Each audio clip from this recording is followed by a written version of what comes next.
You just care about paying your rent, your electricity bills, your hairdresser. This feels like a woman who's searching for purpose.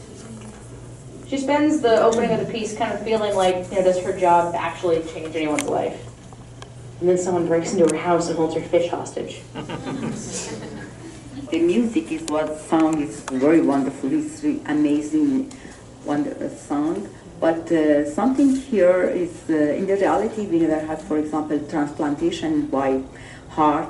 The heart never had any memories. They have the memory in the brain. If the transplantation happened with brain, it should be in the reality the same. But in the surrealism, it's happened everything. Thank you, just that. It's amazing movie for me. It's really good. Yeah, they kind of have this thread of scientific connection that cells hold memory. And there's a little bit of science out there kind of starting with that, the idea that your cells can hold trauma or memory or something. But there's this bigger story happening, and there's the metaphor here, that you touch someone's heart and they don't breathe forever. We don't know what happens to the donor. He disappears after the war. We don't really even know how the heart got to the person who has it. You had to piece it together the way he has to piece together what happened to her and him. He's kind of, this donor, the recipient, doesn't know her. And we're not even sure how he finds her. He has pictures of who originally gave him his heart and the doctor in search who did it. And he pieces together who she is and how they're connected. And the idea, I think, behind it is that he has this burning image of her in his mind after he's gotten this transplant. He spent 4 years finding her. The only thing he can figure out is, this is the guy whose heart my heart came from, and these are the doctors, and this is the surgeon, and this is the nurse who must have been there at that time, and I gotta find you, I gotta find you, I gotta find you. I'm not sure what the story is. It's a bit of a stretch, but we piece it together. Kind of, we have to fill in the blanks. Yeah, we have to fill in the blanks here. But ultimately, the emotional connection is there. What about the fact that you spoke about who do we work for, who do we go to work for?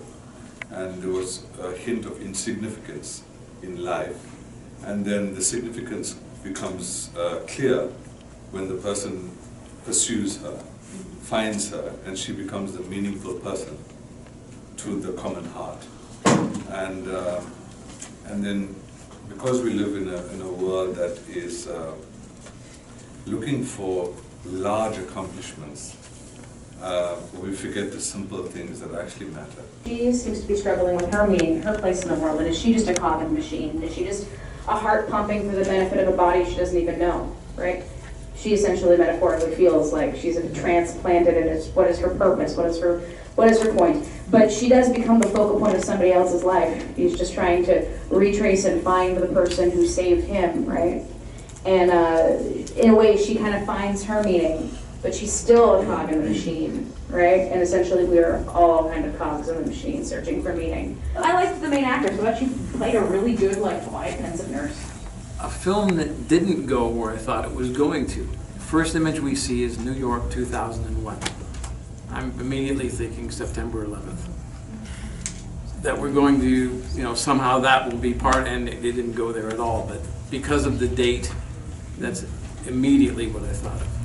I think I had a darker interpretation than other people, and it wasn't just to do with the 2001 thing, but when we first saw the donor in the bed, where I saw the scar, it looked like there was a kidney missing, and I thought in light of that her comment of who were we working for, I actually thought, I was wondering, was it organ trafficking for a while or something like that? I know that, but I just, maybe this is a darker reading, and just the fact that the music was quite morbid or something. I mean, maybe I'm completely off the mark here, but I wondered, was there something darker, and especially if your organ could find, the person who, there was that theme that the donor was behind him finding her. So, have you ever wondered what you work for?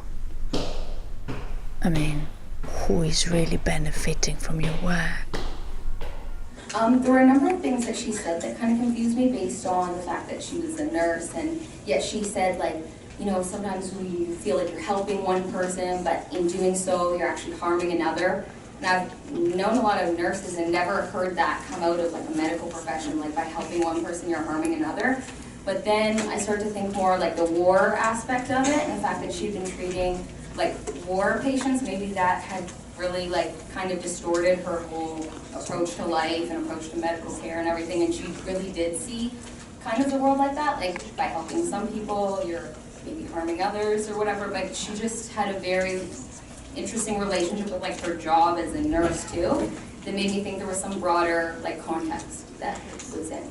Yeah, and she seems slightly unhappy too. So it's like her job is helping other people, but what's it doing to her? Right. And you have a really excellent point here, because as well, if you go with the organ smuggling ring, which is quite possible, we don't get a lot of information about that time in her life in 1998 when she's doing that stuff.